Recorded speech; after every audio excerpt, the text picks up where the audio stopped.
ზურმუხტის ფილები მოიცავს პირამიდის ძირში, ქურუმების მიერ საგანგებოდ დაცულ 10 ნაწილს. 10 ფილა 13 ნაწილად არის დაყოფილი. უკანასკნელი 2 იმდენად დიდი მოცულობის და ფართო ცნების არის, რომ დღესდღეობით მათი დღის შუქზე გამოტანა არ არის ნებადართული. საჭიროა ორიოდე სიტყვით ითქვას, თუ რა გზით ჩაუვარდა ხელში თანამედროვე ადამიანს საუკუნეების მანძილზე საგანგებოდ დაცული საიდუმლო კრებული.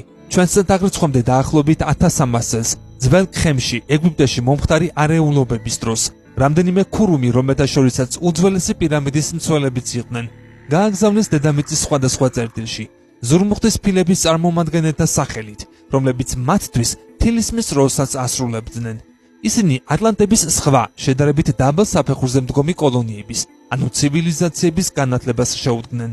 ლეგენდის თანახმად ფილები ძალაუფლებას მათ თვით ჰერმესისგან აძლევდა. აუცილებელია აღნიშნო, რომ ეგვიპტის დიდი პირამიდა აუცილებლად დარჩება უძველესი მისტერიის და განათლების უმნიშვნელოვანეს ტაძრად. ეს არის ადგილი, სადაც ზოგიერთი ცნობის მიხედვით სინამდვილეში იესომ, სოლომონმა, აპოლონმა და სხვებმა მიიღეს განათლება. ავტორმა, რომელიც დიდი თეთრი ლოჟის წევრია, მიიღო დავალება მოეგროვებინა ზურმუხტის ფილები. დაებრუნებინა ადგილზე, ხოლო დავალების სისრულეში მოყვანის შემდეგ მას ასლების გაკეთების და თარგმნის უფლება მიეცემოდა.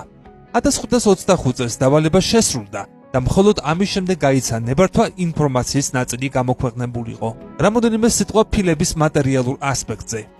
მომწვანო ზურმუხტისფერი 12 ფილა შედგება ალქიმიური ტრანსმუტაციის გზით მიღებული სუბსტანციისგან. ისინი არარეალური გამძლეობის არიან და მათი განადგურება შეუძლებელია. მათი ატომური სტრუქტურა ფიქსირებულია და არანაირ გარდაქმნას აღარ ექვემდებარება, რითაც ისინი იონიზაციის მატერიალურ კანონს არღვევენ. ფილებზე გამოსახულია უძველესი ატლანტების სიმბოლოები, ხოლო ფილები შეერთებულია ოქროსფერი შენადნობის ამაგრით. სიბრძნე, რომელსაც ზურმუხტის ფილები შეიცავენ, უძველესი მისტერიების საწყისია. მოკლე ისტორია და ნაწილობრივ მითოლოგიური ცნობები უკვე გავიგეთ ამ მისტერიული ზურმუხტის ფილების შესახებ. ახლა კი დროა გავეცნოთ ჩვენთვის გაზიარებული ცოდნის, ანუ ამ ფილებზე გამოტანილი ინფორმაციის თარგმანით გადმოცემული აზრების პირველ ნაწილს.